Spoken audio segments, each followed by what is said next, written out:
Our journey begins within the blazing desert of hell, where we find a girl exhausted from the heat, holding a mechanical watch in her hand, clearly worried about something. Going back, we are given an introduction to the character. Her name is Alicia Sirius Line. She was the only girl born into the Line Marquis family in 200 years. On paper, to the world, she was the youngest beloved daughter of the family, a flower so precious that she was hidden away from the outside world. This was the image people had of Alicia over time. The real Alicia, however, used to stutter her first words. She was a fragile child, afraid of people, always staying away in different buildings and constantly reading books.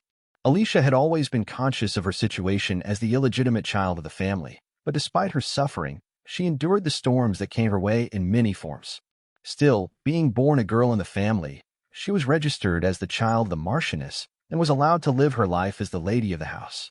However, this peace lasted only until she turned 17, the age when she was to be used as a tool for the family. Her father, the head of the family, ordered her to marry. After a while, she was introduced to Gregory of the Baker Count family, a powerful figure in the imperial capital and the north. At first, the talks between the families progressed smoothly, but soon Gregory was caught cheating, and the situation took a turn for the worse. This led to a duel trial where he survived but became disabled. The Line family declared the engagement broken, but the Gregory family opposed it, leading to a lawsuit that dragged on for 8 long years. When the final results came in favor of the Line family, Alicia was already 25 years old, considered discarded goods by societal standards. Not long after, Alicia was summoned by her father. When she entered his office, he informed her that he had found her next match. She was to marry Grand Duke Leichardt Tessin. This decision shocked Alicia because Duke Tessin was a famous ruler, known as the guardian of the western border and the emperor's half-brother. His land was called the Land of Gold and Death. He was also infamous for the tragic fate of his wives, earning him the reputation of a cursed husband.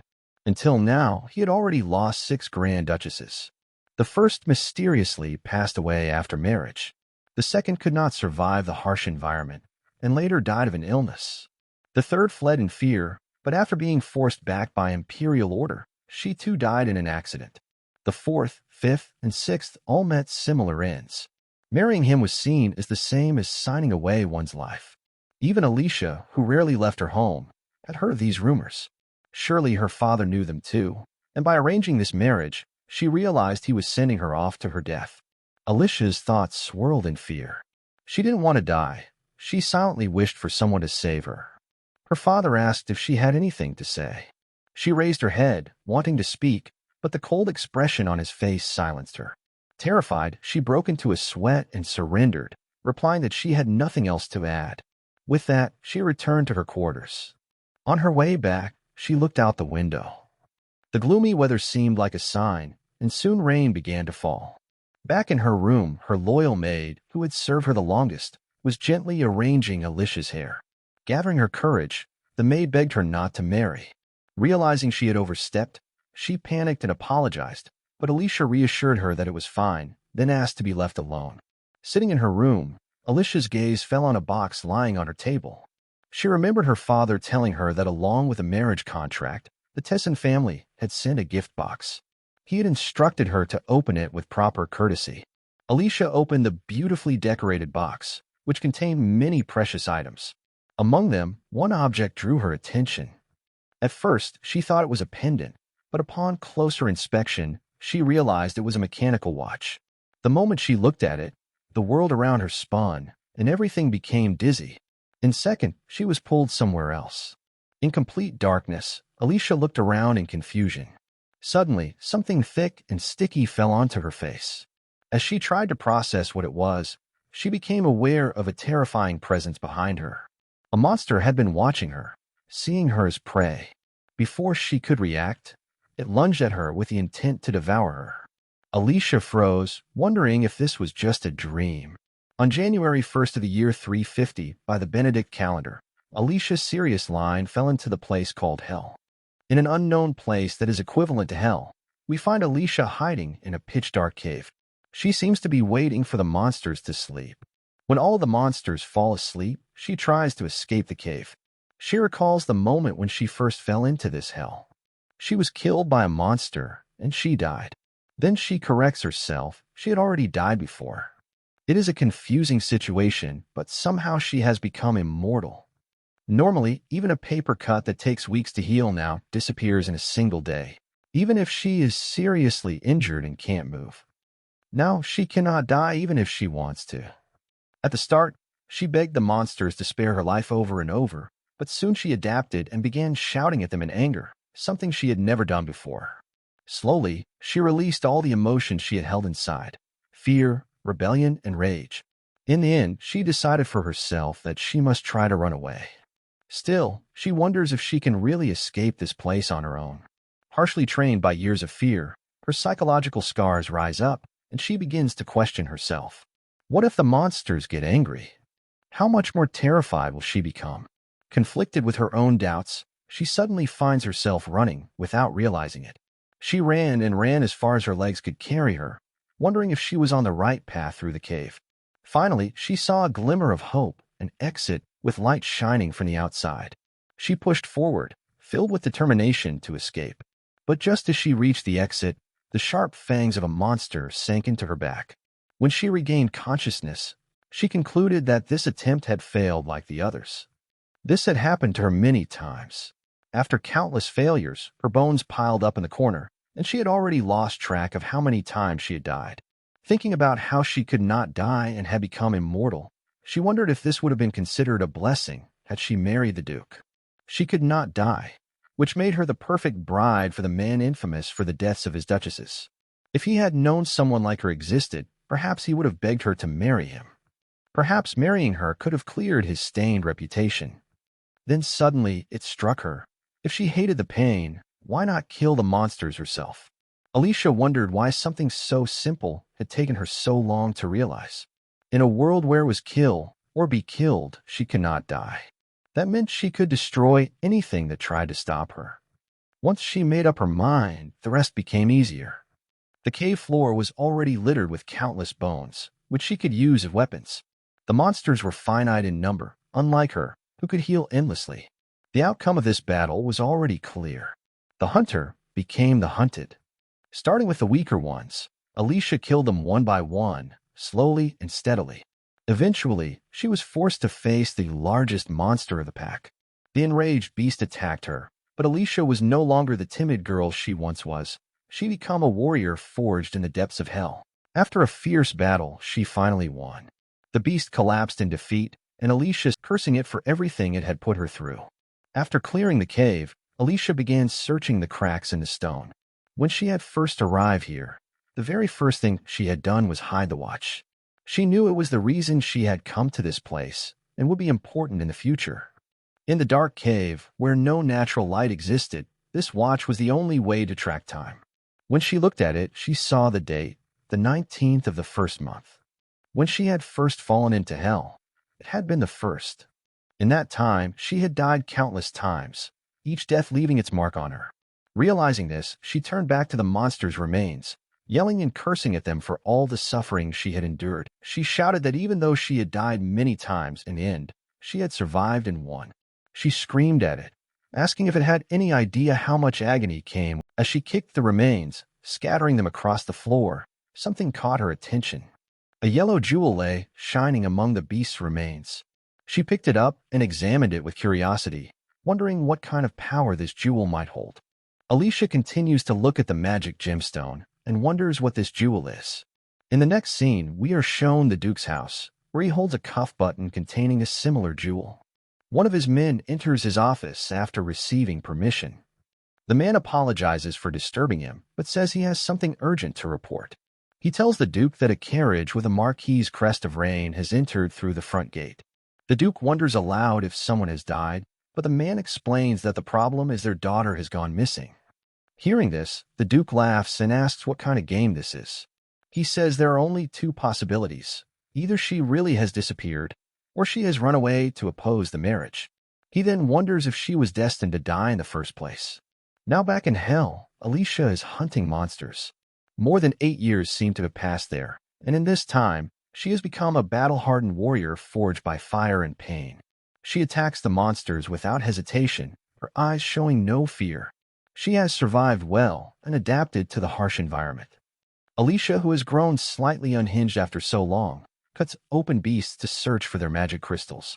Just as she is doing so, someone tries to snatch her from behind, attempting to remain hidden. At the moment she extracts the core from a monster, the one watching takes action and tries to attack her while she is admiring the crystals. But Alicia dodges with ease, comes up behind the cat-like beast, and kicks it. She mocks it, asking how it even dared to think of touching someone else's prey. She declares that in hell there is punishment for stealing. She knocks the attacker far back and prepares to strike it with her spear. However, the cat-human monster suddenly speaks, apologizing and begging her to spare his life. For the first time in years, Alicia hears a voice other than her own in this place of monsters. The shock is so great that she decides not to kill him. Instead, she throws the spear close to his body to intimidate him. The monster bows deeply and apologizes for daring to attack someone so powerful. He begs for his life and offers all the stones he has, promising never to come near her again. Surprised to finally encounter someone intelligent enough to speak, she asks where they are. Hearing this, the cat demon tells her they are in West Alice. Alicia is stunned to learn that this place even has a proper name. Until now, the only thing she knew was that this land was called Hell. She had learned that from a sentence in a religious text she once read at the Holy Temple, which described hell as a land with a crimson sky and burning deserts even at night. Alicia throws down the magical crystals and asks about them. She learns that the stones make one stronger if they are consumed. The cat demon explains that the jewels are called mana stones. He looks at the ones she discarded and asks if she is really going to leave them on the ground. His reaction makes Alicia curious, and she asks if mana stones are truly that precious. Hearing this, the cat person grows excited and tells her she has no idea how valuable they are. He says these are the largest stones he has ever seen and believes they must be of Lord-class power. He admits that even someone like him could become stronger if he had them. To his shock, Alicia offers him the stones. At first, he cannot believe what he has heard, but when she repeats herself, he asks if she truly means it. Alicia then tells him she will give him the stones if he answers some of her questions. From their conversation, it is explained that mana stones are crystallized forms of mana itself. To grow strong, merely fighting wild beasts is not enough, since beasts can only hold limited amounts of mana. Demons, however, are different. Because they possess intelligence, they can store and control mana properly. Demons hunt each other, consume this power, and grow stronger. The stronger the demon, the more powerful the mana stone they leave behind. The cat demon also tells her that there are 4 great castles ruled by demon lords: Noah of the east, Alec of the west, Fez of the south, and Kaya of the north. They are the strongest beings in hell. Alicia continues her journey and barges into one of the castles. She opens the doors to a chamber where a demon sits on a chair. The demon welcomes her to the West Alec Castle and introduces itself as the master of the castle, the steward of the Western Hall Alec. Before the introduction is even finished, Alicia throws her spear instantly, defeating the lord. She declares she has no interest in introductions. She looks at the size of the mana gem he drops and is impressed. She decides that going after the big ones is the only way forward. She crushes the crystal and wonders which direction she should go next. In the end, it doesn't matter to her. She has plenty of time. Suddenly, she feels something unsettling. In an instant, she is teleported away. When she regains consciousness, she finds herself in her own room. Trying to stand, she falls back down, wondering if she has truly returned home. Looking into her mirror, she is shocked by what she sees. She has become younger and returned to her room as if time itself had rewound. In the room, while looking at the mirror, Alicia seems to be surprised by these turn of events.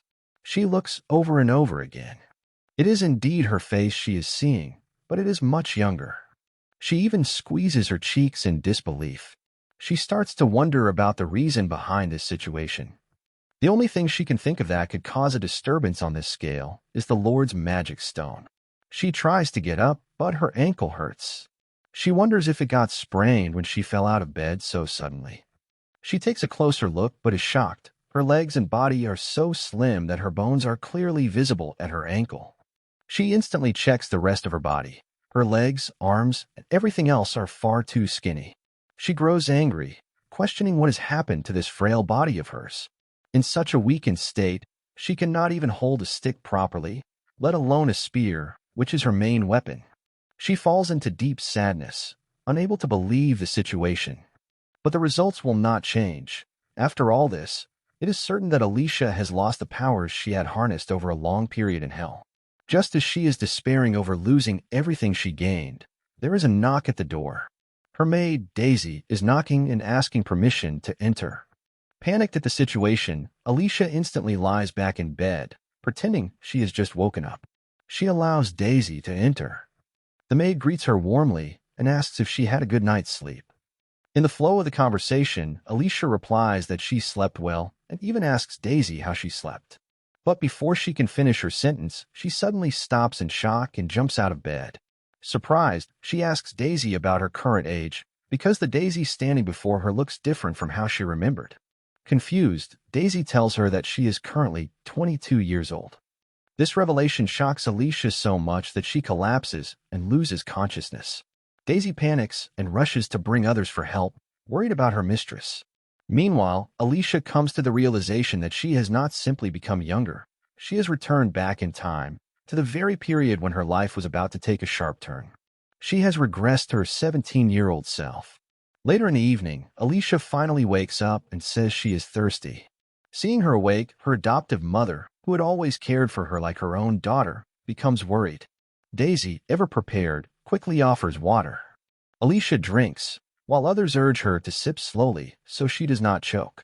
They ask what happened, saying she had suddenly collapsed and caused everyone concern. Hearing this, Alicia thanks her adoptive mother for the first time, which surprises the woman deeply, sending her into a flashback. Years ago, Alicia had once entered a part of the house she normally avoided. Her sudden visit shocked the butler and the maids, who rushed to stop her and asked why she had come.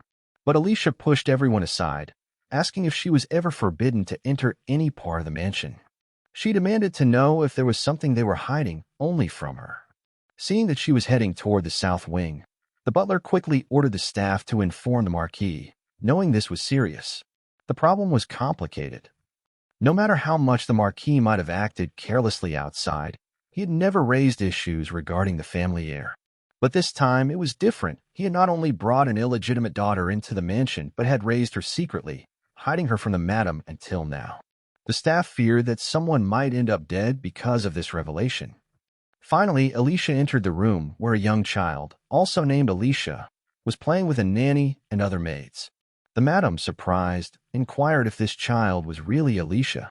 The maids panicked, afraid the madam might harm the girl, and rushed to explain. But, unlike their expectations, the madam did not respond with anger. Instead, she sat down gently, warmly greeting the child. With kindness, she told the girl that from this moment, she was her mother.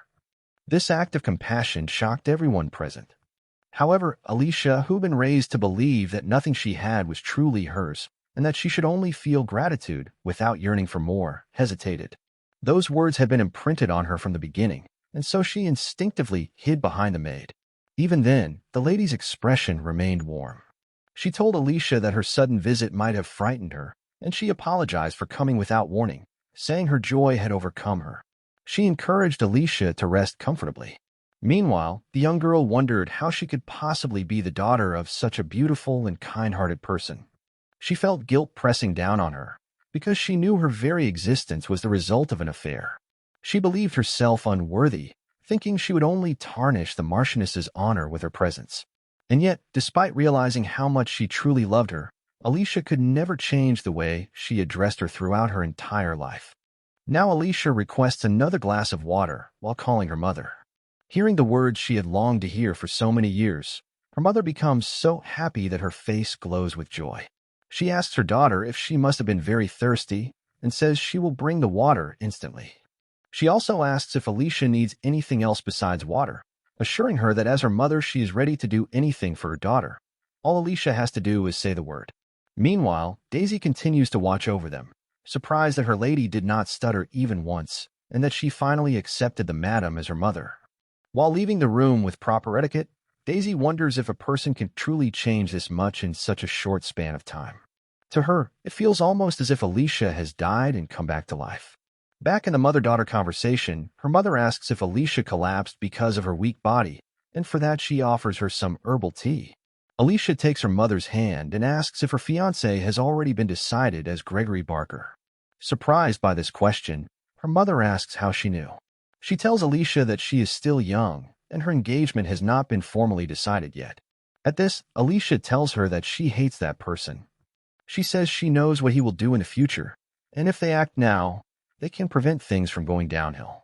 She also wonders if her mother can really help, knowing that noble marriages are like contracts between two families. Hearing her daughter's strong declaration, her mother tells her to rest assured and leave everything to her, as she also dislikes Gregory Barker. Hearing this, Alicia asks her if she truly feels the same. Her mother explains that it is not his appearance she dislikes, but rather his personality, which reminds her of her husband when he was young. She asks Alicia to trust her mother and not to worry anymore. She hugs her daughter tightly, assuring her that she will never allow her to suffer in a marriage she does not want. In the next scene, we see Alicia storming into her father's office. The Marquis pauses his writing. Alicia demands that her mother be treated with respect and not confined. Hearing her bold words, the head of the family, her father, tries to intimidate her. He asks how she dares to enter the head's office without notice or permission and demands an answer for her rude behavior. He orders her to return to her room at once.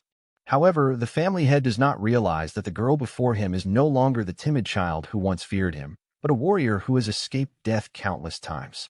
Alicia asks if he can continue behaving this way after locking away the mistress of the house in her room. She addresses him directly, her tone steady, calling him Your Excellency Marquis Valdemar Line, her voice matching the authority and pitch of her father's. Getting insulted by her daughter, who matches her voice in the same stern demeanor, he warns her to watch her mouth, reminding her that the walls of the mansion have ears. He tries to cover the situation by saying her mother has been resting in her room due to illness. Alicia rejects this explanation, calling it absurd, and slams the table as she confronts her father. She declares that her mother is not resting, but has been locked away because she opposed the engagement. Alicia questions how he can still dare to care more about appearances than the truth. Her father attempts to regain control, insisting she should not speak so boldly when many ears may be listening. Alicia, fully aware of his tendency to deflect serious conversations, presses further. In a serious and intimidating tone, she asks what would happen to his precious reputation if she or the Marquis's daughter were to rebel against such an engagement. Closing the distance between them, she forces him to consider his standing. Cornered, her father raises his voice and strikes her, demanding to know if she is threatening him. Unlike in the past, when such actions silenced her, Alicia's eyes burn with defiance. She tells him she is not threatening him but restraining herself from doing worse. Her sharp gaze unsettles him, making him wonder if she had always carried such eyes. He recalls that she used to be obedient and timid, yet now she stands in his study with the look of a battle-hardened warrior. He had expected her to tremble once confronted, but instead she meets him with unflinching resolve. Convinced it must be a rebellious phase of youth, he tries to dismiss her transformation. Alicia then composes herself, erasing all trace of emotion, as if nothing had happened. With no other choice, the Marquis orders her to leave, warning that disrespecting the head of the house carries grave consequences. Since she is still young, he decides to let it pass, telling her she must reflect on her actions until she understands her mistakes. Later, in her room, Alicia discusses the matter further. To all of her father's declarations, she responds simply with, "So what?" Shocked by her indifference, her companion asks if she is serious. Alicia hushes him, saying he is being too loud. The one before her is her brother, the second son of House Lane, Harry Molstein Lane. Stunned, he repeats that she has been banned from the main house, and all she says is, "So what?" He warns her the danger of falling onto the wrong side of the family head. She replies that she does not care at all. In fact, being away from that suffocating main house is a blessing. Turning the conversation, she inquires about her mother. Harry explains that their mother has been allowed out of her room, but is currently banned from entering the male quarters. When she learned of Alicia's confrontation, she tried to come as well, but their elder brother, the first son Felix Henry Lane, stopped her. Alicia remarks that she pities him, as he must be under heavy strain, and asks Harry if he has seen enough to reassure their mother that she is fine. Harry, caught off guard, insists he did not come at their mother's request but of his own will, out of concern for her. Alicia, surprised, bluntly asks if they were ever even close. Her words pierce his heart, but he admits that despite everything, he truly cares about his only sister. Alicia finds his words unexpectedly touching, confessing she had believed he disliked her. Embarrassed, he brushes it off, but Alicia feels glad, realizing that in this moment she is experiencing a bond she never imagined before. The conversation turns to her marriage. Harry explains that discussions are already complete between the families, and that the final approval from the imperial capital is all that remains before the announcement. Alicia reflects on this, and he hesitantly asks if she truly despises it that much. To shift the ground, she brings up her debut. He recalls, embarrassed, how she fell during the debutante ball, becoming the subject of ridicule among nobles. Afterward, she isolated herself in her room for days. Alicia, however, remembers that when she fell, she told herself that as long as she stood back up, everything would be fine.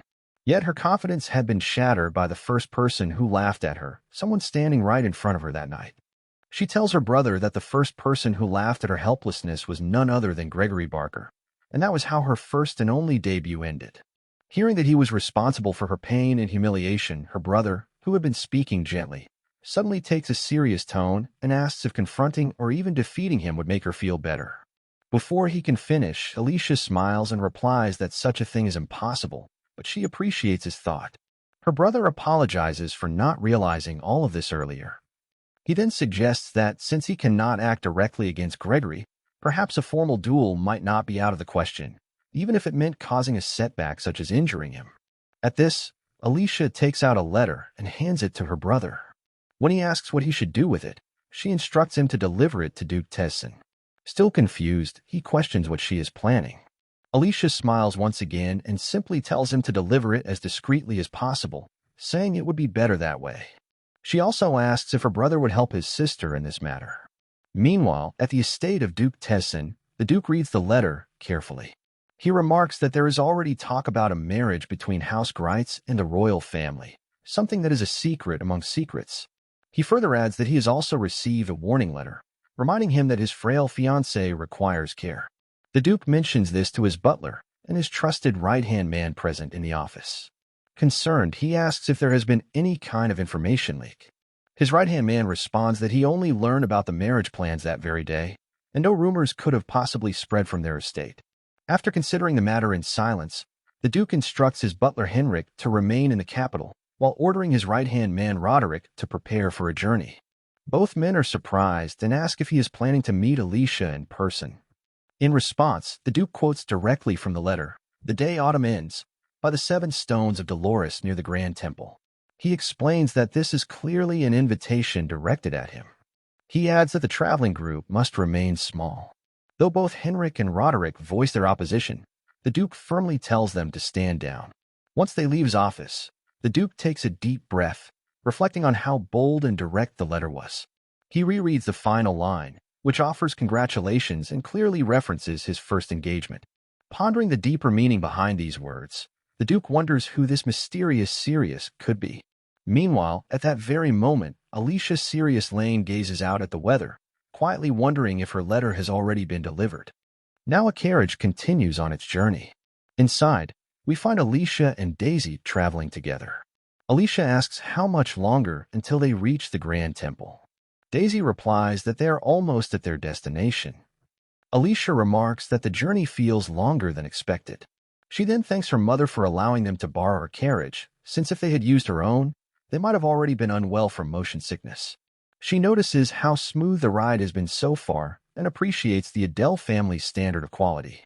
However, the moment she speaks those words, the carriage suddenly jolts violently. The entire ride turns rough, throwing the passengers around. Both Alicia and Daisy feel dizzy. Alicia wonders how just a few bumps could nearly make her lose consciousness, recalling how in the past, even in harsher places, she could ride strange creatures with ease. She reflects on how weak her current body feels at the age of 17. Quickly regaining focus, she considers the possibility of an ambush. Whoever it may be, they must be bold to attack a carriage belonging to the Adele family in broad daylight. Daisy tries to take the lead, insisting she will look outside. Alicia warns her not to, but she is too late. Daisy opens the carriage door and is struck by something, collapsing immediately.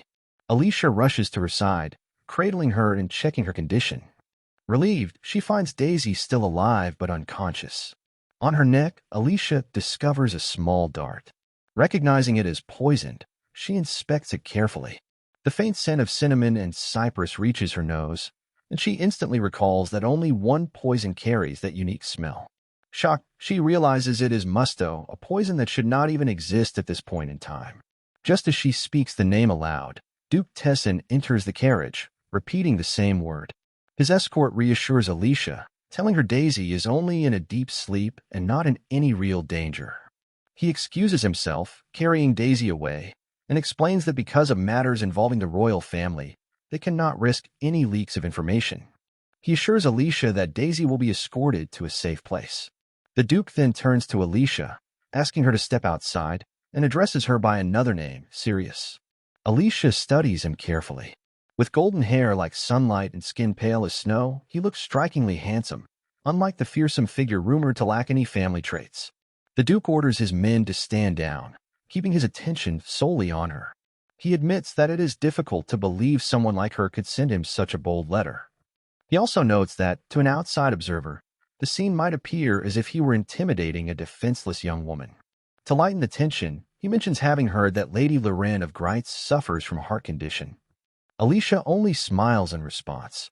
The Duke adds that her doctors had warned she would not be able to endure the difficult journey to Tessin territory.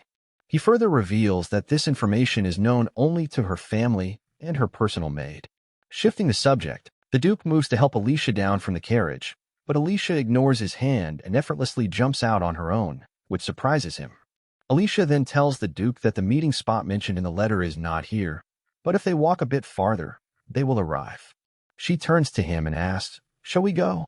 The Duke, confused and slightly frustrated, recalls what he had heard about Alicia, that she was supposed to be shy and reserved, yet the girl before him is completely different. After a moment, the Duke steps forward and remarks that it is hardly a question he could refuse. He then asks Alicia why she chose this particular place for their meeting. Alicia calmly replies that she wanted to confirm something. The Duke describes the place they are heading, the 7 Stones of Dalor. Once, they served as a sundial, marking the hours of a living from morning to night, while from night until dawn belonged to the dead. According to legend, non-human beings cannot enter the ruins during the day. Alicia asks if he has entered before, and he replies that it is his first time. When he asks her the same, she admits, slightly tense, that it is also her first. The Duke steps into the ruins, asking if she will follow. She tells him she will after him. As he advances, he quietly wonders if she has set traps within. Alicia, observing him, thinks that even if there were, someone like him would simply break through. Once inside, she comments that he must indeed be human. Surprised, the Duke asks what she means. Alicia explains that if he had been unable to step inside, it would have proven the rumors about him being something other than human. He dismisses the thought, asking why he should fear mere rocks. Alicia replies that it is because he is courageous at heart. As she follows, Alicia reflects inwardly. She wonders if this place truly separates humans from other beings, and whether, after all she has endured, even after returning from a place like hell, she can still be considered human. When she steps inside and feels no resistance, she happily concludes that she is still human after all. The Duke studies her, realizing how different she is from others. Alicia, overjoyed, steps closer and thanks him for helping her find the answer she sought. Realizing she has come too close, she quickly steps back and introduces herself formally as the daughter of House Lane. The Duke tells her he already knows who she is. Alicia smiles and says that in that case, things will be easier. Without hesitation, she kneels and makes a bold request. She asks Duke Richard Tessin to marry her. Stunned by the sudden turn of events, the Duke thinks to himself that this woman is not only unusual, she may truly be impossible to understand. Back at the moment when Alicia proposes to the Duke, he grows angry. She continues to explain that he may think this proposal is sudden, but she assures him that he has nothing to lose. Before she can say more, the Duke interrupts in frustration, asking if she truly believed he came all this way for her nonsense. Inwardly, he curses the time he has wasted on what he sees as a childish prank. Alicia follows him, insisting that he has not listened to her until the end, but the Duke refuses to hear any further. She presses him, asking if he is not curious about how she knows of the imperial marriage plans. He rejects her words outright. This puts Alicia in a difficult position, since he was supposed to show interest. Without it, she cannot proceed. As she attempts to persuade him further, the Duke suddenly hears voices in his head. He grows tense, wondering how this is possible, since it should still be far from the time of the Rua cycle. He suspects he may have strayed too far from his own lands, and thinks he must return quickly. Alicia, unaware of his condition, asks if he is all right and whether he can hear her. She reaches out to help, but in paranoia he pushes her back, warning her not to touch him. He insists he is fine. Refusing to back down, Alicia takes his hand anyway, declaring that she will escort him to the carriage. The moment their hands touch, the voices and agony inside his mind vanish, and he returns to normal. The Duke is stunned, questioning why this happened, and if it is because of her. Alicia, meanwhile, worries he is angry that she touched him without permission. Yet, instead of pulling away, he grips her hand firmly and draws her toward him, commanding her to stay still. Pressed against his chest, Alicia is left wondering what has just occurred. In the next scene, the two sit on a bench, still holding hands. Both are embarrassed and avoid each other's eyes. Alicia quietly asks if they truly need to talk in this way. The Duke, distressed, explains that holding her hand is the only way to keep the voices away, and therefore it is the condition for him to hear her out. He tells her to state her proposal from earlier. Seeing her chance, Alicia declares that he must marry her. In exchange, she will foretell his future 4 times a year. The Duke, baffled by such an abstract offer, asks why he should trust her prophecies. She reminds him that he came only because everything written in her letter turned out to be true. At her confidence, the Duke frowns and asks if she is truly in her right mind, since no one would willingly try to marry him. He bluntly asks who she is trying to get rid of. She answers with one name, Gregory Barker. The Duke pauses. Cutting ties with the Barker family would be troublesome, but this strange young woman seems to hold some clue about the curse that plagues the Tessin family. Thinking on it, he realizes he should be the one clinging to her proposal. Without hesitation, he accepts the deal, but adds that he cannot marry her immediately. Disappointed, Alicia asks why not marry on the spot. He replies that there is no need to rush. Engagement alone will resolve the issue with the Barker family, and from then on he will treat her as the future Grand Duchess. After some thought, Alicia accepts this, deciding it is good enough. The Duke asks if she desires anything else. Alicia responds that she trusts his ability to handle matters as he sees fit, but admits she can sometimes be greedy. The Duke replies that he will keep that in mind. With their conversation complete, Alicia asks him to release her hand. The Duke lets go, and Alicia remarks that she looks forward to their partnership. The Duke responds in kind. News of their engagement spreads rapidly across the capital. People are astonished that the Duke is engaged to a lady from the northern families. Curiosity surges as rumors circulate about the dowry and gifts, the Bernardo Wells masterpiece known as Laderne Castle, the Lillies Villa with its legendary Golden Room, and the Echevarria territory, a strategic point between the capital and the south. Many wonder whether the Duke has lost his mind, or who exactly Alicia Lane is, appearing so suddenly. Meanwhile, Alicia trains hard to regain her former abilities. Yet she realizes that without magical stones, her efforts feel limited.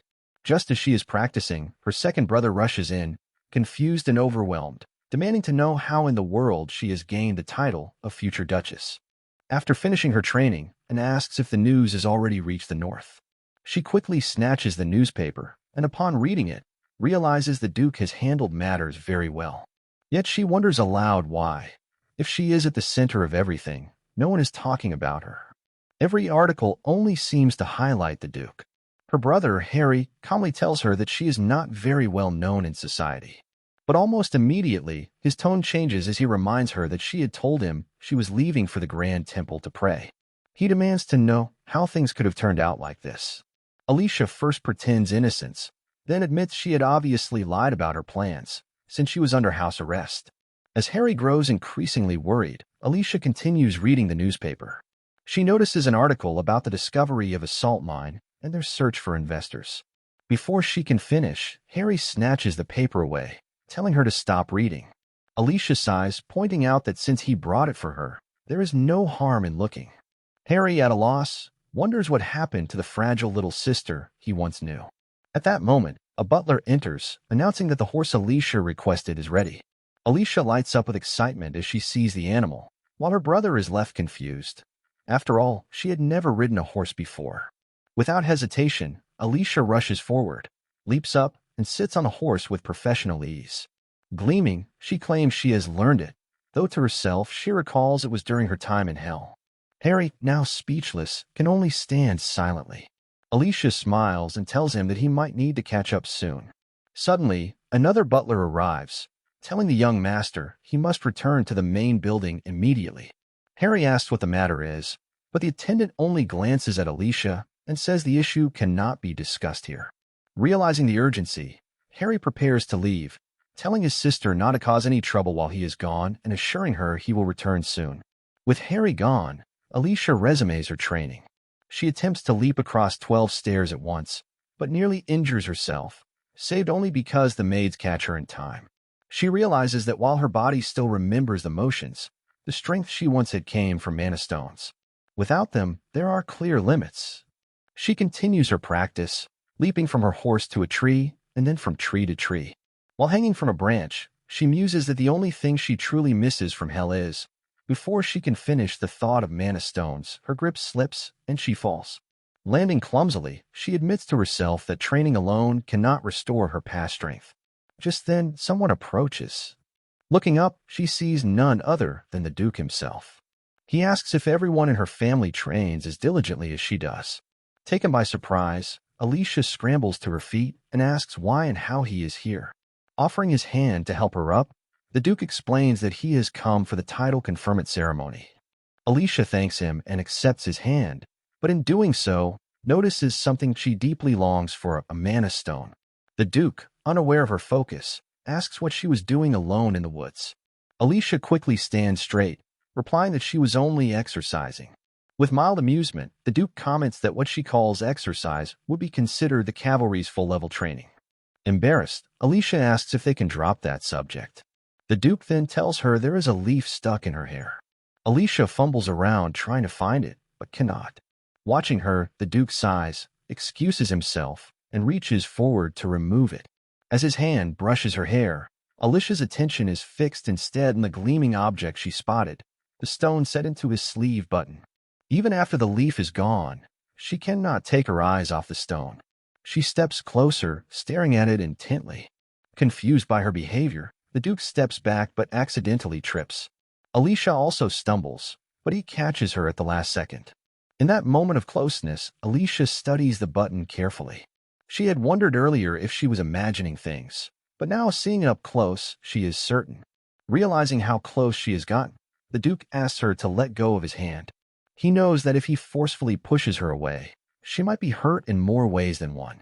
Instead, Alicia holds his hand tighter, lifting it to her face, and makes a request. She asks him to give her the sleeve button because she is certain it is not an ordinary ornament, but a mana stone. He looks slightly disappointed and tells her that he cannot give her the stone. It has been passed down through generations of his family, so it is not something he can part with easily. Alicia feels a pang of disappointment, and the darker voice within her tempts her to take it by force. At that moment, the Duke gently requests that she move away from leaning over him. She apologizes and quickly steps back. The Duke reassures her that while he cannot give her this gemstone, he believes there may be another stone similar to it in the Tessin family treasury. He promises to search for it, and if he succeeds in finding it, he will present it to her as a gift. Alicia brightens with joy at his words, though the Duke quickly adds that he cannot make promises, only if he finds it. Alicia smiles, telling him it is enough just to know such gems exist. She wonders how the Tessin family came to possess these magic stones as well. Joining him at his side, Alicia says that since he is offering her a gift, perhaps she should repay him in advance. She then reveals that there will be no snow this winter. Instead, an unusual blizzard will strike from the last week of March into early April. Surprised, the Duke asks if she is certain. He knows that if such a storm were to arrive at such an unusual time, without preparation, countless people could suffer. Even if there is only a chance, he realizes he must prepare. Alicia explains that this knowledge is a gift, and she will not deduct it from the tally of predictions she promised him. Seeing the confidence in her expression, the Duke believes she is not bluffing. Grateful, he says that though he has not given her the gemstone, he already owes her thanks, as her warning will allow him to prepare and protect his people.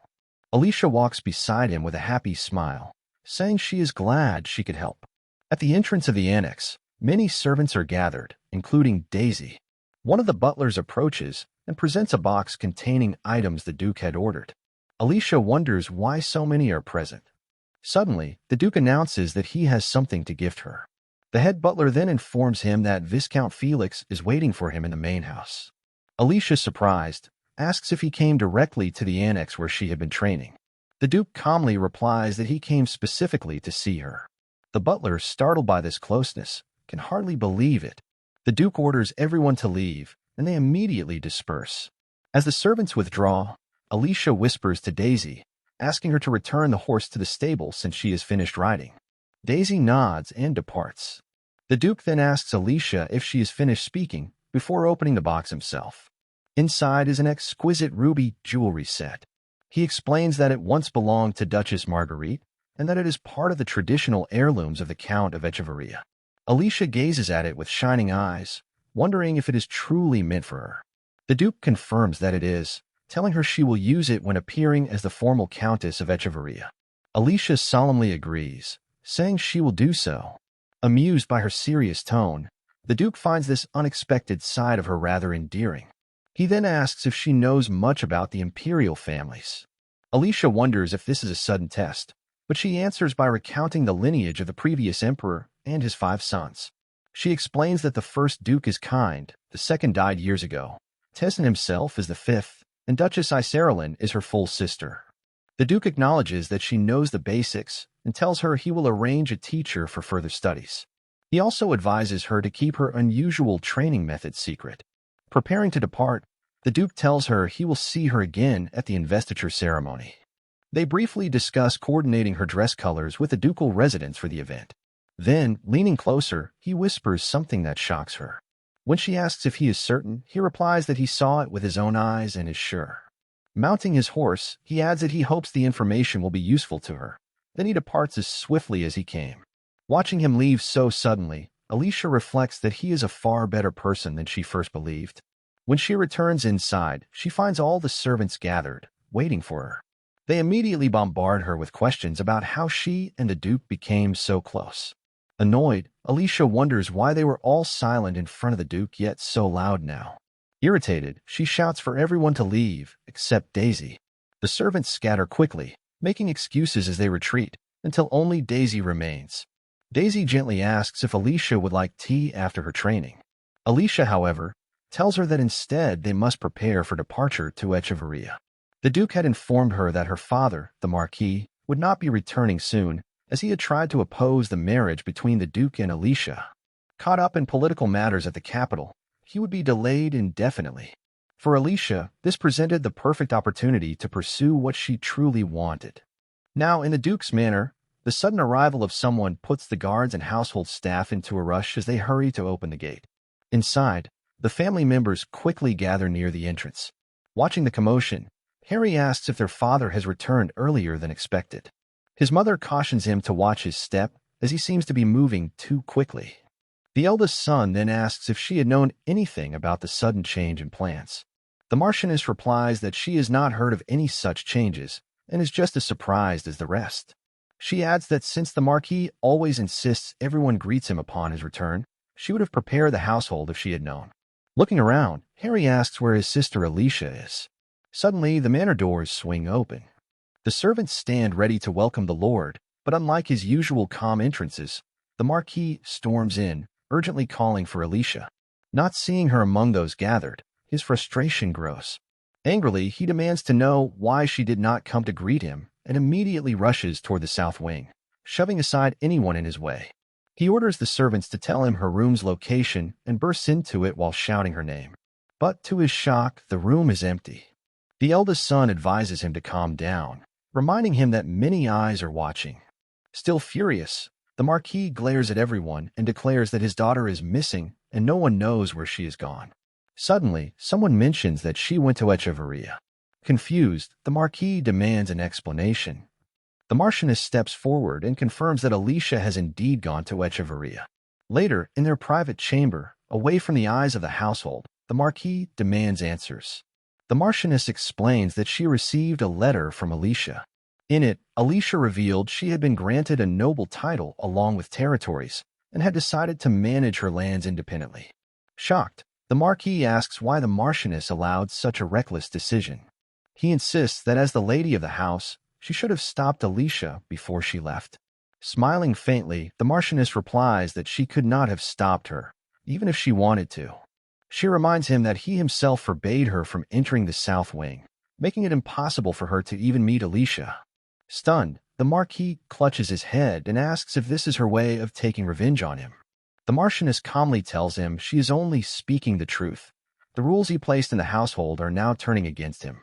She adds that in Alicia's 17 years of life, the girl had never once asked for anything or expressed her own wishes. But recently, Alicia sent her a letter addressing her as mother and for the first time requested a favor. In it, she begged the Marchioness to stop her father so she could escape without being caught. As a mother, she cannot let her daughter down, not now when Alicia has chosen to become a perfect role model.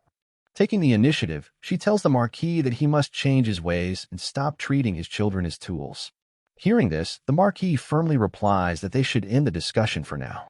He adds that those born into noble families have a duty to serve their house, and if she can arrange for someone to bring Alicia back from Echevarria, then she may handle matters in the South Wing as she wishes, once their daughter returns safely. Watching him leave, she quietly thinks that at least this has bought Alicia a few days. She wonders if her daughter is safe and whether she has reached her destination. Meanwhile, Alicia's own journey has brought her to her new destination. As the grand doors open, servants and attendants stand ready to welcome her. Alicia is impressed by the preparations, and the head of the household greets her warmly. Acknowledging the long distance she traveled, they explain that essential arrangements have already been made for her comfort. Alicia is astonished at the level of preparation, especially since her arrival was so sudden and without prior notice. She has arrived at Count Rakaz's estate. The lady of the house explains that they had received word from the Duke, so everything was ready in advance. She shows Alicia to her new room, assuring her that Annie, a bright-hearted and cheerful young attendant, will assist with her daily needs. Alicia immediately notices Annie's lively nature, something she rarely encountered back home, where the atmosphere was always heavy. On the way to her room, Annie happily explains that everyone had been excited about Alicia's arrival and had done their best to decorate the estate, hoping her stay would be both blessed and enjoyable. She opens the door to reveal a luxurious room adorned with crystal accents and white contrasts throughout. Alicia admires the space, and when Annie asks if it is to her liking, she smiles and replies that she loves it.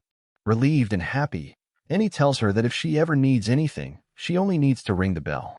Left alone for a moment, Alicia reflects that this place was said to be the final masterpiece of Bernardo Wells.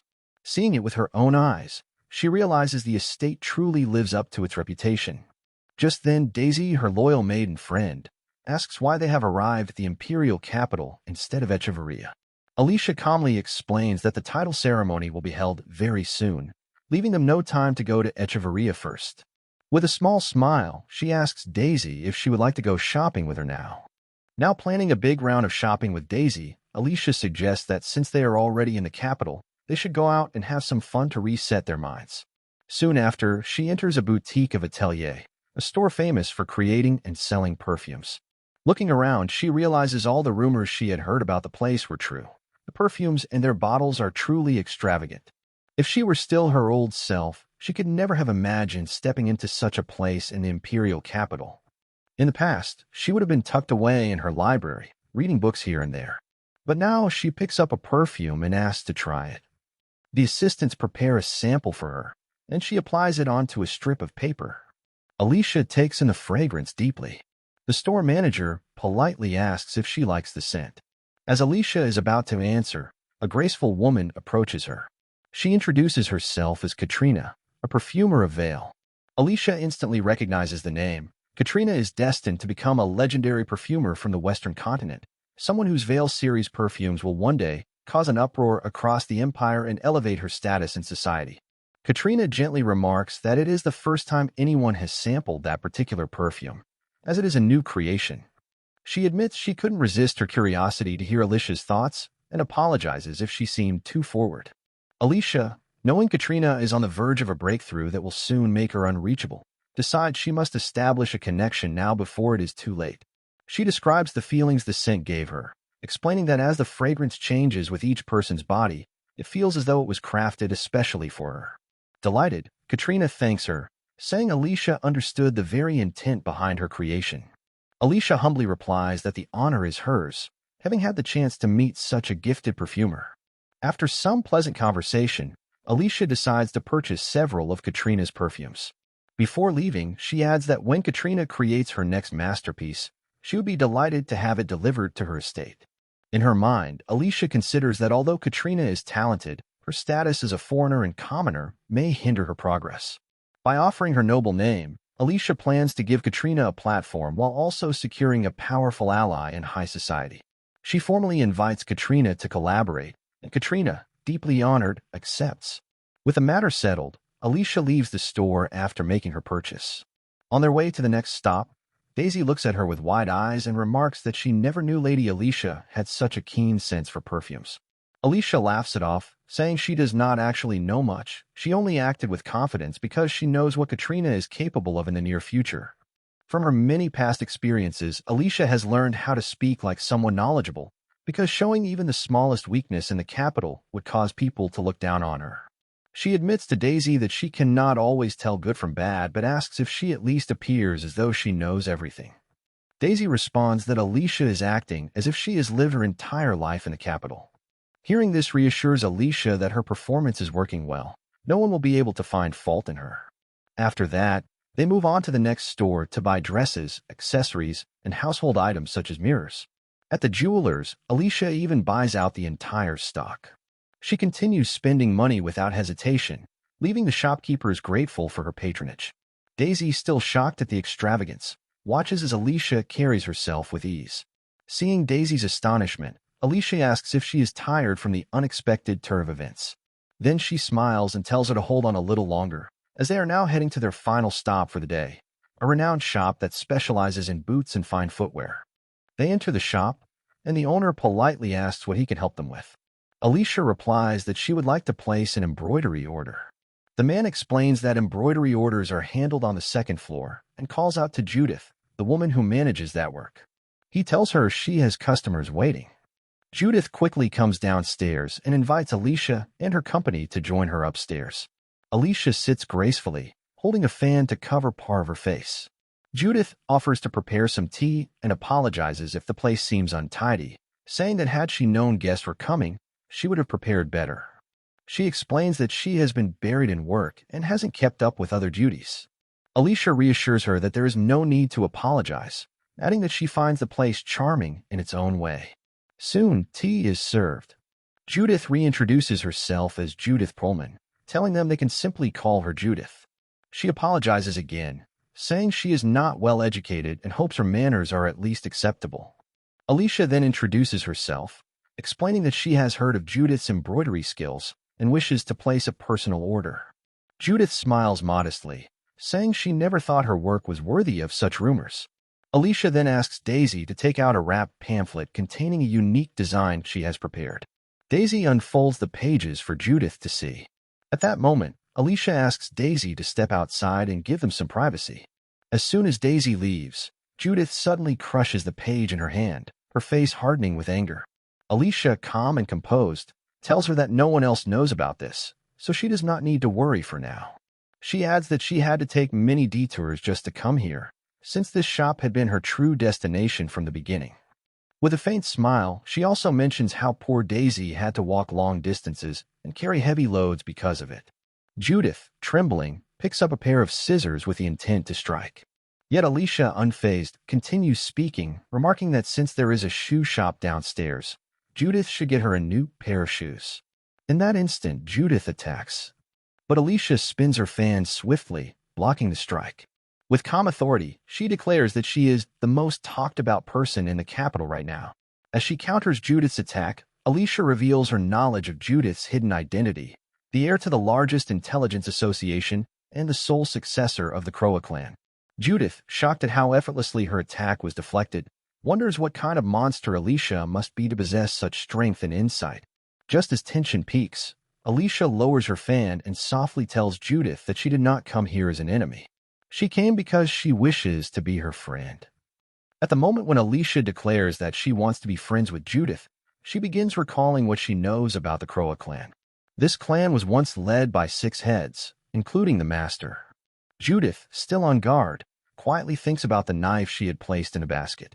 But her thoughts of striking are interrupted when Alicia suddenly mentions a tragic event. That 8 years ago, 6 farms and several shops near the capital caught fire simultaneously. Judith freezes, shocked, as Alicia continues. She reveals that the houses and families destroyed that night belonged to none other than the heads of the Croa clan, who led the Empire's greatest information network. Memories rush back to Judith. She remembers the night of the fire when she was a child. Someone carried her through the smoke as she cried for her parents, who remained trapped inside. The man carrying her told her she had to live, because only by surviving could she ever have the chance to do anything about it. Judith recalls watching helplessly as her home collapsed in flames, claiming the lives of her parents. Alicia explains that it was believed everyone perished that night, but in one house a single person was missing, a little girl. Judith, forced to relive her trauma, grabs a knife and tells Alicia to leave while she still can. But Alicia rises calmly and tells her that the Croa clan no longer exists. She warns that it will truly disappear if Judith keeps running away. Judith, furious, yells and demands to know what Alicia means by that. Alicia responds that she knows the truth. She knows who betrayed the Croa clan and caused the fire in the first place. Shocked, Judith presses her to explain. Alicia gently pushes the knife away with her fan and tells her that she not only knows who the traitor was, but that she also intends to help Judith gain the revenge she has longed for since that day. Judith lowers her weapon, shaken, and asks why Alicia would help her. Alicia replies that she already explained her reason. She wishes to be friends. But not just ordinary friends, the kind of friends who help each other when needed. Leaning closer, Alicia whispers that while the Croa clan was made of 6 heads, there existed another hidden group of 6, known only to the leaders as the Croa hexagonal clan. These were the ones who betrayed the heads and orchestrated the massacre.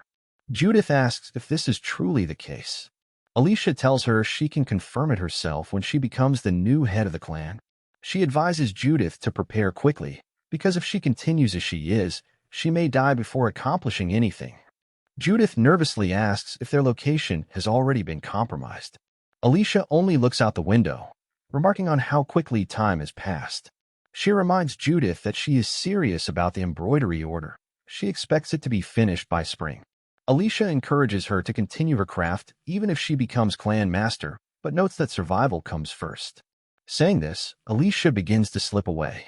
Alarmed, Judith tries to stop her to ask more questions, but Alicia vanishes, leaving behind only a message. For further information and help, contact Ruddern Castle.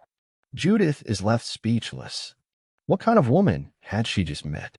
Still processing the encounter, Judith is interrupted when 2 cheerful children peek out and ask if the customer has left. She apologizes to them for taking so long. She then tells one of them to fetch their uncle, as it is time to prepare for another trip. The girl, Agnes, immediately understands what this means and goes to pack. Judith hugs her gently, asking if she really doesn't mind leaving again. Agnes assures her that they don't mind, because they know Judith would be in danger if they stayed.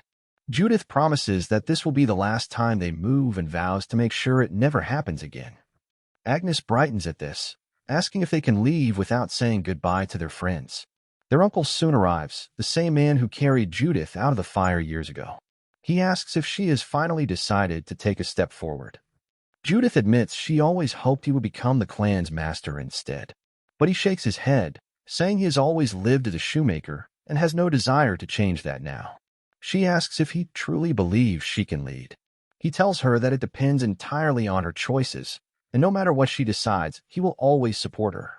Encouraged by his words and by the children's embrace, Judith makes up her mind. They will move soon, and she will also complete the embroidery order Alicia requested by spring. Meanwhile, back at the estate, Annie enters Alicia's room, apologizing for interrupting her lesson. The instructor, seeing the urgency, ends the class for the day, something that makes Alicia secretly happy. Curious, she wonders what could be so important. Annie explains that the items Alicia requested have arrived, along with an invitation to the royal title conference ceremony.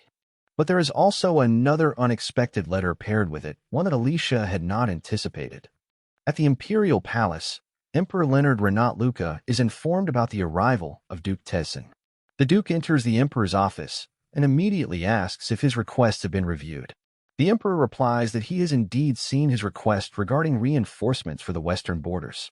However, he questions why such reinforcements are needed, pointing out that the request is sudden and that there should already be enough soldiers stationed there. The Duke explains that the barbarians in the region are running low on food. When that happens, they will inevitably raid nearby villages and devastate the land. The Emperor responds firmly, saying that Tezin already has sufficient troops. If more soldiers are sent, the other nobles will complain. He reminds the Duke that even though he is his younger brother, when the Emperor says no, the answer remains no. At this, the Duke reveals his true concern. Strange occurrences have been happening within his territory. This statement captures the Emperor's full attention. He asks if the Duke is serious, to which the Duke replies that the matter was reported by none other than Roderick. Hearing that, the Emperor pauses. Roderick is a trusted and reliable man. If he is the one making the report, then the matter cannot be taken lightly. On that basis, the Emperor agrees to grant the Duke's request. The Duke thanks him sincerely. But the Emperor, weary and hollow-eyed from lack of sleep, remarks that his younger brother should be truly grateful. He admits that even granting this will stir opposition from many nobles. Exhaustion is evident on the Emperor's face. He confides that the preparations for the upcoming title ceremony and the seating arrangements have drained him, especially since he initiated them without proper notice. On top of that, the Empress grew angry with him, forcing him to sleep separately for 5 nights. The Duke asks if the Empress was truly that upset. The Emperor clarifies, the real issue was that many nobles approached her seeking information she herself did not have. As the new Countess of Echevarria remained a mystery to most, the Empress became worn out and frustrated. She must be exhausted to the bone, he mutters, admitting that calming her down was harder than fighting a war. The Emperor then shifts the topic. He asks his brother how the young Countess is doing now. The Duke answers that she has not yet officially been given her title. The Emperor waves the concern away, saying, I'm the one granting titles, there is no issue there. The Duke adds that she is adjusting well, but the Emperor presses further, implying that he is really asking about something else. He then advises his brother to marry her once she turns 18. The Duke recalls his earlier conversation with the Marquis. The Marquis had argued that marriage at 17 would be too soon, suggesting instead that she should marry at 19. That, he reasoned, would be a perfect age, giving her more time to grow and giving him, as her father, precious years to spend with his daughter. But the Marquis's carefully laid plans seem to falter. He is not dealing with Eisen, but with the Emperor, and things are not unfolding as he intended. The Emperor notices his expression and asks bluntly why he looks so displeased. He warns him not to give the impression that he dislikes the idea of joining the royal family through marriage. Realizing the veiled threat behind the words of his younger yet shrewd sovereign, the Marquis quickly retreats. He insists that it is not displeasure, but an honor to be given such an opportunity. Bowing his head, he adds that he looks forward to becoming part of the royal family. The Emperor then tells the Duke quietly that the Marquis's words were nothing more than an attempt to buy time. The Duke replies sharply, saying that in that case, they must hold him to his word, whether he likes it or not. He rises abruptly, slamming the chair in the process, and says that because Echevarria has already been granted away, something he never expected, once she officially receives the title, not even he can call off the engagement. The Duke replies that he is fully aware of that. The Emperor, tense, asks if his brother is now ignoring every word of advice simply because he has fallen for a girl.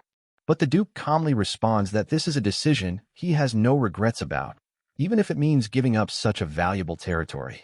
Standing firm, the Duke tells his brother that what truly requires his attention is not the engagement, but the storytellers in the capital. They are spreading rumors that he kidnapped the young lady of the Lane House with an axe in hand. The Emperor frowns, admitting that it must be due to the Duke's reputation. He explains that he specifically asked for a romantic tale to be spread, but never expected it to twist into something like this. The Duke, unimpressed, points out that the rumors are causing more harm than good. With the matter settled for now, he takes his leave. Just as he is about to exit, the Emperor calls out, warning him to take care. He tells him that rumors say the Ruas cycle will begin early this year, starting as winter sets in with the new year. The Duke nods, assuring him that he will keep that advice in mind moving forward. Left behind, The Emperor sits in silence, wondering what more he can do for his younger brother, who is carrying so much weight alone. Outside, the Duke's butler greets him and asks if his conversation with the Emperor was pleasant. The Duke replies that reinforcements for Tessin will indeed be granted. The butler remarks that this winter, the lady may come to the lands, and with additional troops, they will be able to stabilize the borders so the territory will not be left vulnerable. The Duke frowns, reminding him that she is only 17, so why call her lady as though she were older? But the butler points out that a 17-year-old who can write a letter and propose a betrothal is no ordinary girl. He adds that once the season passes, she will turn 18, an ideal age for marriage. The butler further notes that even the Emperor seems to share that view. The Duke narrows his eyes and asks if he is serving as a spy for the Emperor. The butler smiles and admits his observation is sharp, but insists that it is true. The Emperor wants him married soon. After all, the Emperor's own niece is only 2 years older than Alicia and is already engaged, which makes the Duke seem late by comparison. Climbing into his carriage, the Duke warns his butler not to push his luck too far, because he has no intention of marrying her. But to his surprise, a familiar voice calls out his name. Both he and the butler turn in shock. It is Alicia. She approaches with a warm smile, saying she thought it might be him when she saw the crest on the carriage. Greeting him politely, she adds with bright eyes, "It has been a while since I last saw you."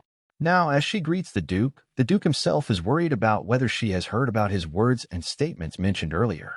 He had openly said that he would not be marrying her. These words continued to ring in his head. Alicia asks if he is okay at the moment or if something is wrong. This reaction makes him believe that she does not seem to have heard about what he said earlier. He simply replies that nothing is wrong and tells her that he had not expected to run into her here out of the blue. He inquires if there is some matter that has brought her here. She asks if he truly does not know about it. She tells him that she has been summoned by the Emperor through a letter, in which he mentioned that he wants to meet her before the process for her title can proceed. He thinks back to when his brother pressured him to sign the contract as soon as possible and make the marriage official quickly. Since he could not persuade him, he decides not to pursue her now. The Duke then mentions to her about the magic stone she had spoken of, the one he told her he would gift her, which looked similar to his sleeve button. He explains that it is in his residence in the capital. He says that he will ask the Emperor on her behalf, so would she care to join him at the moment? Alicia, upon hearing about the magic stone, brightens as she wishes to see it. The magic stone is supposed to be one from the underworld, which she encountered when she had gone to hell. These stones provide immense power and make the bearer stronger. She says that she wants to go with him. At the Tessin estate, he takes out a box and, while opening it, tells her that there are rare occasions when there is a need to craft jewelry in Tessin. When the craftsmen heard about it, they were so excited according to his knowledge. Alicia, while looking at it, initially thought that since this was the surface, she did not expect much. However, the magic stone inside is so large, and the other gems surrounding it are also magical stones. The Duke asks her if she finds it to her liking. She says that she had heard rumors that the streams roll with diamonds in Tessin, and it seems those rumors were indeed true. She comments that the piece is beautiful. She thinks to herself how badly she wants to consume the stone as she seeks the power inside it. The Duke tells her that there are streams that carry some gold dust, but not as much as the rumors claim. He explains that one must understand the terrain and have proper tools for this work. She listens and thinks that some parts of his words are true after all, as gold flows in rivers and diamonds form in mountains. She wonders why this place is called the Land of Death when it is literally a paradise. She says she would like to visit the place soon. At the same time, the maid and butler arrive with refreshments for them both.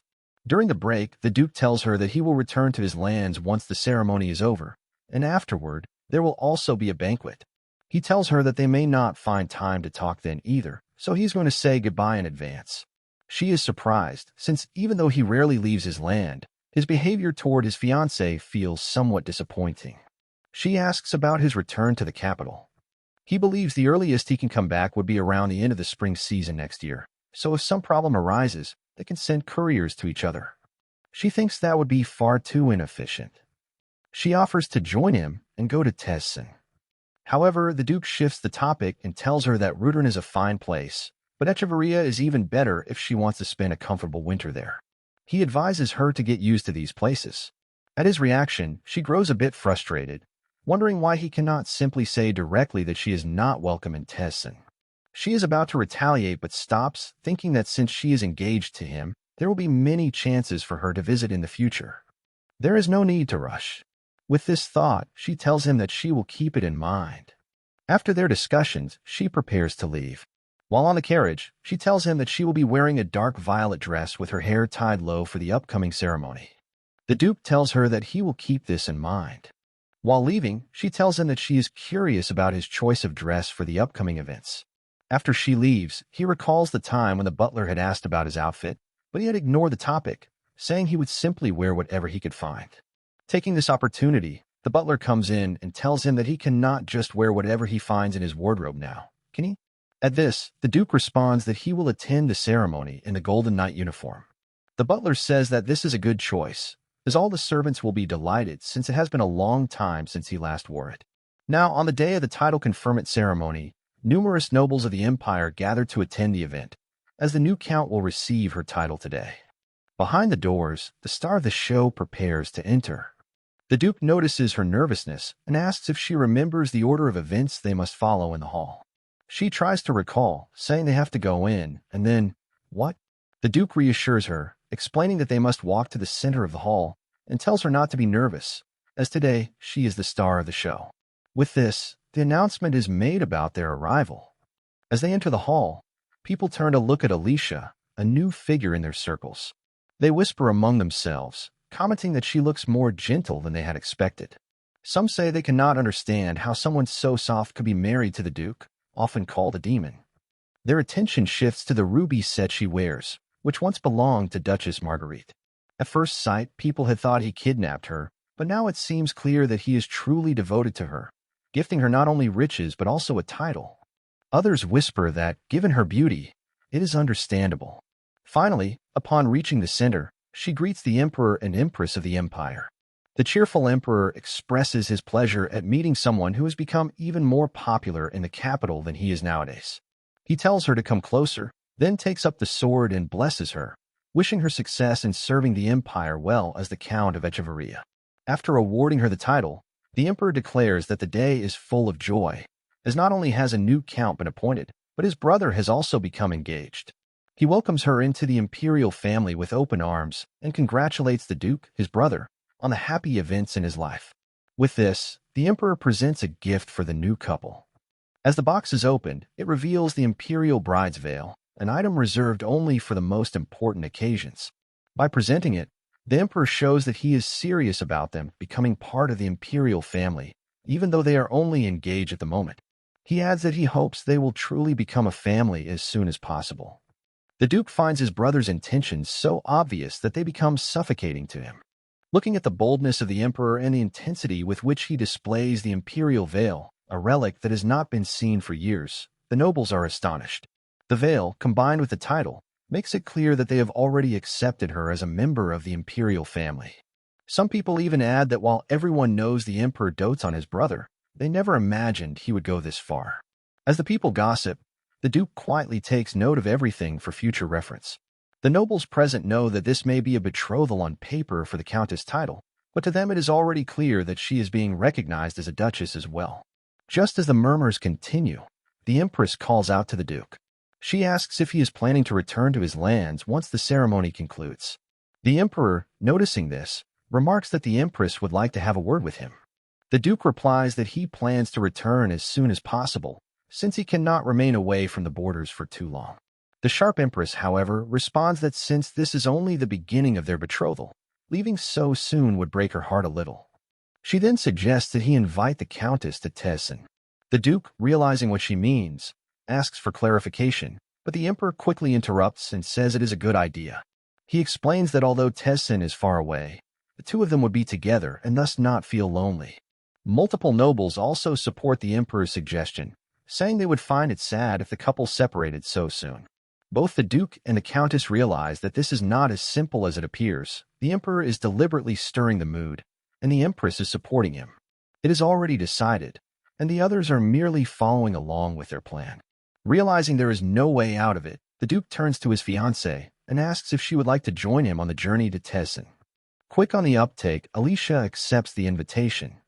The emperor, the empress, and the other nobles applaud the public display of affection. At this moment, her trip to Tessin is unexpectedly sealed. With a brief time skip, we see multiple knights riding their horses, struggling to keep up with Alicia. One knight calls out to Roderick, angrily demanding if he had lied. He yells that she is the only daughter born into the Marquis family in over 200 years, so they had been told to take extra care of her. When her carriage had first arrived in Tessin, the knights welcomed her and prepared to escort her. They were told she was the only daughter of her family and must be a frail and delicate lady who could not lift anything heavier than a spoon. They were also instructed not to recklessly display their strength. When they offered her a carriage for the next part of the journey, she declined and requested to ride a horse so she could explore the area. The knights had thought they should not complain, assuming she would stop after every few steps. But now, seeing her ride faster than any of them, they are baffled. One questions how someone who can outride knights could ever be called a fragile lady. While Alicia enjoys her ride, she heads toward the forest. The knights try to stop her, but cannot keep up. With complaints rising, even Roderick is surprised and tells the others he could not have known she would act like this. Once she enters the forest, the knights drop their complaints and take the matter seriously, as their top priority is to escort and protect the fragile lady. They rush in after her, determined to shield her from any threats lurking within. Finally, Roderick reaches her and urgently tells her that the area is restricted and they should return. However, Alicia seems surprised by something she sees in the forest. Her horse senses danger as well, beginning to panic. Realizing the imminent threat, the knights quickly form a defensive formation around her. To their shock, Alicia has encountered magical beasts, creatures she never expected to find here. The squad captain, knowing the danger, orders everyone to protect the lady until the Duke arrives. The knights charge at the monsters, trying to pierce their hides, but the beasts' outer bodies are as hard as stone, trapping their weapons. Roderick realizes the situation is dire.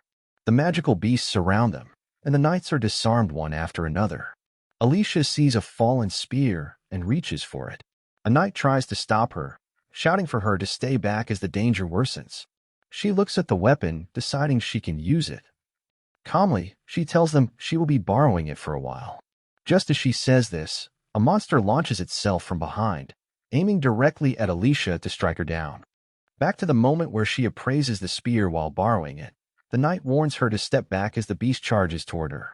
Just as the monster closes its jaws around her head, Alicia performs a high backward flip into the air, landing on its face. While doing so, she explains to the knights that this monster has skin made of stone, so unless one is incredibly strong, piercing it directly is impossible. Trying to force it will only end up breaking their weapons. She tells them the only way is to aim for the monster's weak points, its eyes or mouth, or strike at the cracks in its body, where the weapon can slip through more easily. She leaps again onto the beast. It tries to bite her, but this is exactly what she was waiting for. As the monster opens its mouth, she drives the spear deep inside, piercing through it and killing it in the process. Landing back, she tells the knights that the method is simple and that they can do it easily once they know where to aim. She then instructs them to gather all the black stones until the fight is over. One knight, barely avoiding the bite of another monster, repeats her words in confusion, wondering what she means. His question is quickly answered as more creatures begin to appear. Alicia warns them that these monsters always live in hunting groups. The knights, though surprised by the threat, feel steadier thanks to her timely guidance, which keeps them from panicking. Alicia smiles confidently and tells them to wrap things up quickly because her maid Daisy is waiting for her. Armed with crucial information and a clear strategy, the knights charge forward, attacking while following Alicia's instructions. Her leadership proves invaluable as they steadily take down the enemies and begin clearing the area. Alicia fights alongside them, slaying multiple monsters on her own. Watching the knights, she thinks to herself that the warriors of Tessin are truly impressive. They quickly overcame their earlier shock and adapted, now executing the strategy with discipline as though it were second nature. The monsters continue to swarm, only to be taken down one after another. While fighting, Alicia feels assured that with such a good team, the battle will be finished soon. But just as she thinks this, a red flag appears. She strikes a monster in a difficult position and lands a solid hit, but notices her weapon is starting to give way. Shocked, she wonders why the spear is breaking so soon. The spear shatters, the broken pieces flying into the air. At that exact moment, her savior arrives. From a distance, the Duke throws an axe with immense strength and precision, defeating the monster with a single strike. The axe embeds itself in the ground beside Alicia. Stunned, she realizes the Duke has come and calls out to him. The Duke rushes toward her and immediately pulls her into his arms, worry written all over his face. Shaking her slightly, he asks if she is hurt anywhere. Alicia, startled but secretly overjoyed, sees an expression on his face she has never seen before, a deep concern for her. She assures him she is fine, then points towards the defeated monster that the knights and she had slain just before his arrival, asking if more of those creatures are still nearby. The Duke lets out a deep sigh of relief, thankful she is unharmed. He tells her that once they return to the manor, he will teach her more about the forest in detail. The Duke calls out to the knights Oliver and Roderick, who immediately respond. Roderick, expecting the worst, braces himself for the Devil Duke to unleash his fury, thinking they are about to be punished for failing to properly escort and protect a single lady, their guest and future Duchess. However, to their surprise, the Duke tells them that he will not blame them for bringing the future Duchess into the forest. This shocks everyone. The Duke adds firmly that what they witnessed today must never leave the forest. It must remain a secret, no matter the cost. The knights bow their heads and promise to obey his command. He then instructs them to clean up the area and return to the castle once everything has been taken care of. Meanwhile, Alicia, the stone hunter, quietly thinks to herself that she hopes they will collect the black stones from the monsters as well. Back in her room, Alicia is getting ready with Daisy's help. She had assumed that going to Tessin would mean spending more time with the Duke, but her expectations were not met. Upon arriving at the main castle, the Duke had essentially dismissed her, telling her that the Count would be living in the Lillage Villa. Alicia complains aloud, frustrated that he could say something like that to her.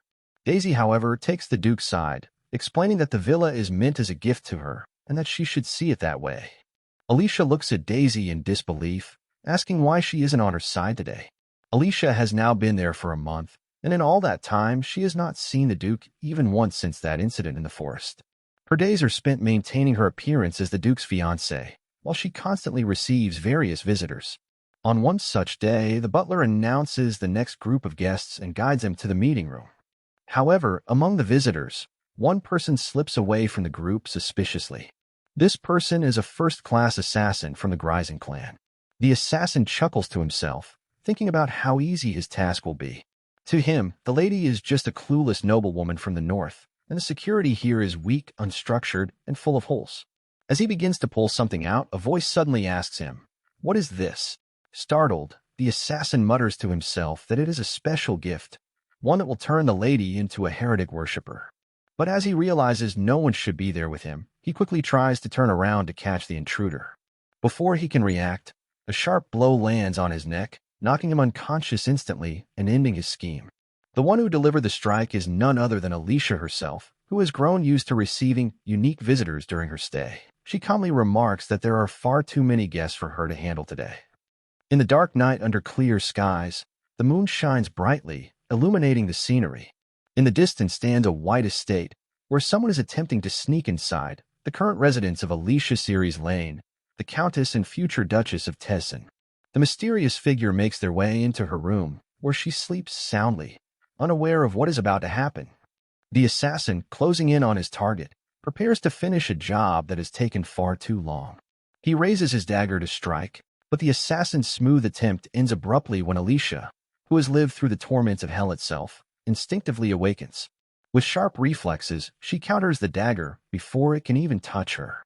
The weapon is knocked across the room, far out of the assassin's reach. Lady Alicia rises, seizing the dagger the assailant had carried. The assassin steps back, realizing the situation has turned far worse than he had planned. Yawning as she stands, Alicia calmly tells him that this is not the first time she has dealt with uninvited guests at night. She complains that while she doesn't mind them coming after her, they should at least let her sleep sometimes. They are far too predictable.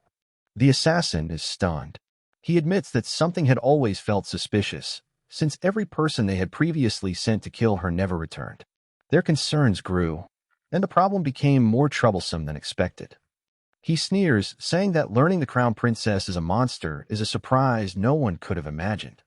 Most noble ladies, he mocks, are arrogant and fragile, so no one would have thought she could be this way. As he stalls for time, other assassins climb up to the room and join him. With his reinforcements, the assassin's confidence returns. He declares that tonight will be different, boasting that she should be proud, as numerous first-class assassins were deployed solely to ensure she sleeps forever. Surrounded by his comrades, he boldly claims that she will not be able to escape. But his confidence shatters within seconds. Something strange occurs, and all of them are suddenly knocked out at once. Even Alicia is surprised, as she had expected to deal with them herself. The ones who arrived at the scene were none other than Judith and her companions, who had come to her rescue and subdued the assassins. Alicia looks at Judith, recognizing her. It has been a long time since they last met in the capital. Judith smiles and explains that she has completed the embroidery order Alicia had given her and has come to deliver it. Alicia, relieved, smiles and says that Judith could not have arrived at a better time. She adds that trusting her with this matter had been the right decision from the beginning. Alicia praises her, telling Judith that she has done a job well done. Judith, delighted by the compliment, beams with pride. While Alicia and Judith continue to converse, Judith's companions restrain the captured assassins. With the situation under control, Judith asks if they can now deal with the matter. One assassin sneers arrogantly, mocking them and claiming that killing him will not solve anything. He threatens them, boasting of the power and numbers of his clan, insisting that escape is impossible. Judith, unimpressed, calls his words useless babbling and instructs her people to silence him. Alicia, however, demands to know who hired them. The arrogant assassin continues to posture, declaring that they would never reveal their client's name, no matter the cost. But Judith calmly interrupts, revealing the truth. It was the Baron of the Greit's family who had hired them. The assassin immediately falls silent at her words. Judith continues, explaining that the Baron had planned for his daughter to marry the Duke. But with Alicia now in the picture, he wanted to eliminate her and position his daughter as the next princess of the family. Judith explains that their plans began with labeling Lady Alicia as a deceitful heretic who worships evil. They intended to use this accusation as leverage to force her to step back from the engagement at first. However, they soon discovered that Lady Alicia was not someone who thought like ordinary people, and so the simple schemes devised by the Baron's narrow mind failed. With no other options, and blinded by ambition and power, he resorted to more extreme methods. Judith, putting on an innocent face, directly mocks the assassin and his clan master, saying they are truly a bunch of fools, because if the job had been offered to her, she would have already run away from it. She adds that this only proves the lack of qualification of their clan master, who is clearly unaware of the true situation. Hearing her precise knowledge and confident words, Alicia praises Judith, saying that she seems to have become a rightful master of the Croa clan now, as she is handling her role so well. The assassin, shocked at hearing that name, stares at Judith in disbelief. He wonders how this young woman could have revived the Croa clan by herself so quickly. As Judith continues speaking with Alicia, the assassin begins to think that if the clan master herself is present here, then this alone proves Lady Alicia is no ordinary person. After acknowledging Judith's efforts, Alicia stands up and declares that it is time for them to end this matter once and for all. The next day, in the main household of the Duke, we find the Duke and the Countess having tea. Alicia carefully reports the entire incident in detail to Duke Tessin. He asks her if she killed the assassin. Alicia replies that she has not killed him yet. The Duke tells her that this is good, as he will assign someone as a cleaner to handle her special uninvited guests from now on. He further explains that if the situation arises, she may kill them. Alicia, somewhat frustrated, asks if that is all he has to say. She wonders why he is so rude to her. Shouldn't he at least ask if she is okay, or apologize that such a matter arose within his territory? The Duke calmly clarifies that the gifts bestowed upon the crown princess far exceed the expectations of the people. Because of this, both fear and greed among others will continue to grow as they move forward. He then asks if she would like reinforcements and more guards at her disposal.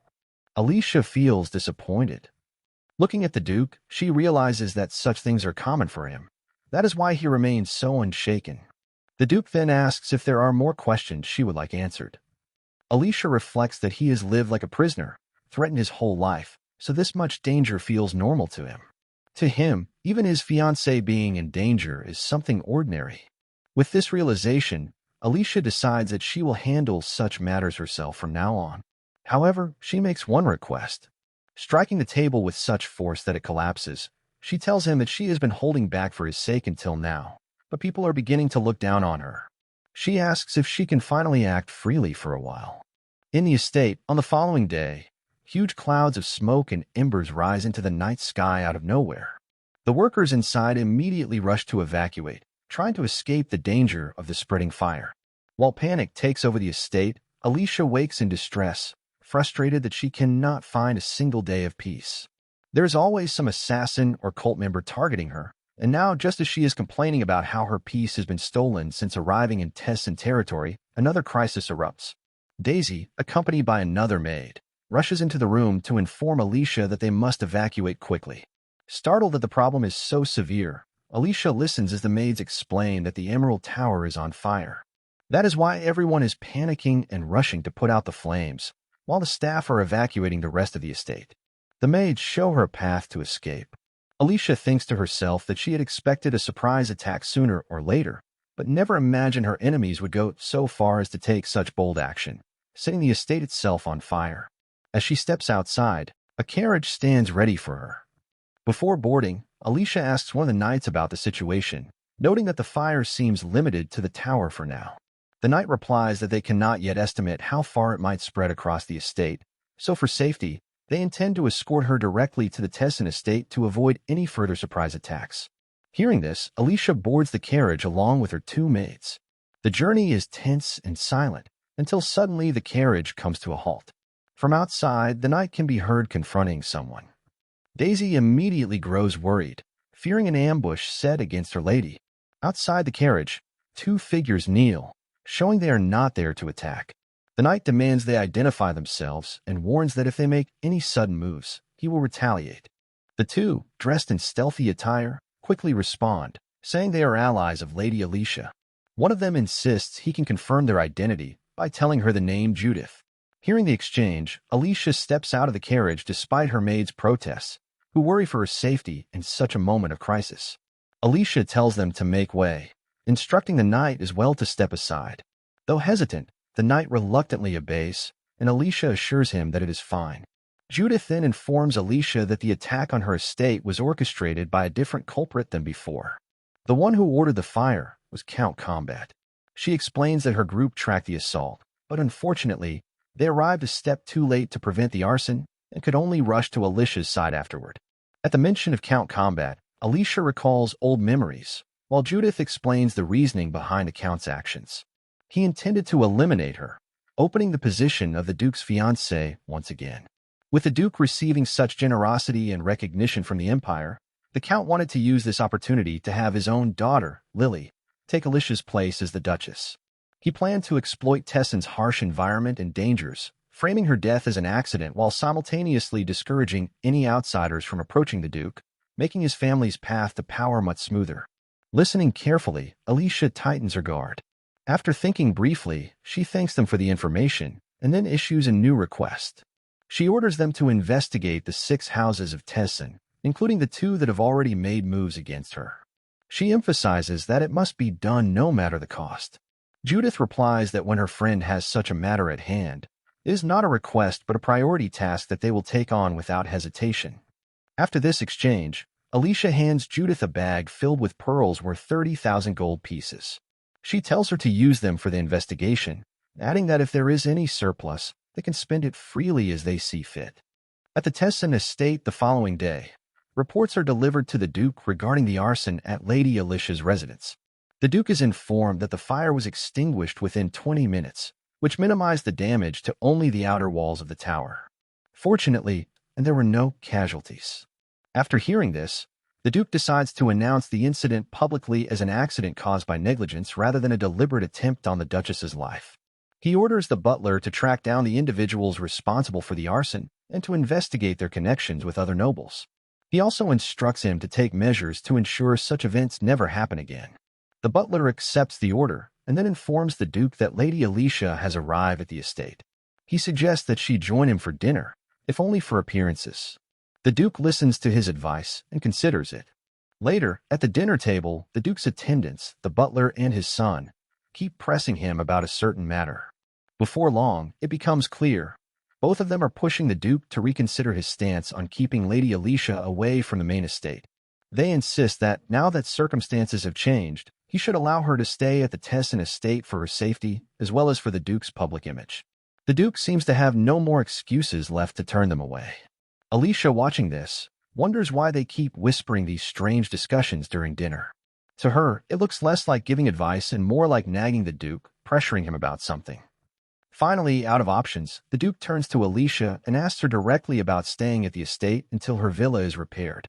He warns her that if she returns to her residence now, there is a high risk of security breaches, as many unknown people will be working on the repairs. The chances of ambush or attack would increase. Alicia, hearing this, accepts his offer and feels happy that she can now spend more time here, and perhaps even go hunting every day. But her happiness quickly fades when the Duke clarifies that she will not be staying in the main residence. Instead, she will live in the tech house with her maids. Alicia and her attendants are shocked at his cold treatment. She had hoped to see him more often, yet he is once again creating distance. The Duke adds that in 2 days, she will also be banned from entering the Brigade house. He advises her to remain strictly inside the tech house. The maids grow worried about what this means for the future, noting how harshly the Duke is treating her. Alicia herself feels disheartened. Looking for a small chance, she asks if she can at least take walks outside. But with a smile on his face, the Duke tells her that even if she wishes to, she cannot leave under any circumstances. After placing these strict restrictions on her, more like a barrage of rules, the Duke excuses himself, saying he has work left to do. As he leaves the dining table, he tells her that he is glad she is safe and unharmed, and advises her to be at ease here after the dreadful experiences she has endured. Just as Alicia is about to ask him something, he reminds her to make sure she locks her door before going to sleep. With that, he departs, leaving Alicia with more questions than answers. Conflicted, she feels tears inside. She finally arrived at the estate but is not allowed to go outside to hunt beasts and collect the precious gemstones she desires to grow stronger. Remembering his remark about locking her doors, she mutters to herself that he is saying funny things to her now. Her maid also voices concern about how strict and unyielding the Duke is, while Alicia, resigned, continues eating. Later that night, in the Duke's office, he works late into the evening. Suddenly, he shudders and coughs violently. Overcome with pain and unable to keep his balance, he collapses to the ground with a loud thud. Alarmed, the butler rushes to the door after hearing the noise. Inside, the Duke remains conscious but struggles to breathe, drenched in sweat and racked with pain. The butler knocks urgently, asking if the Duke is still there and if he is all right. Straining to gather his strength, the Duke tells him not to enter and to stay back. The butler insists that if the Duke needs help, he only has to say so. But the Duke replies that he is fine, even as he tries to rise, weakened and in severe pain.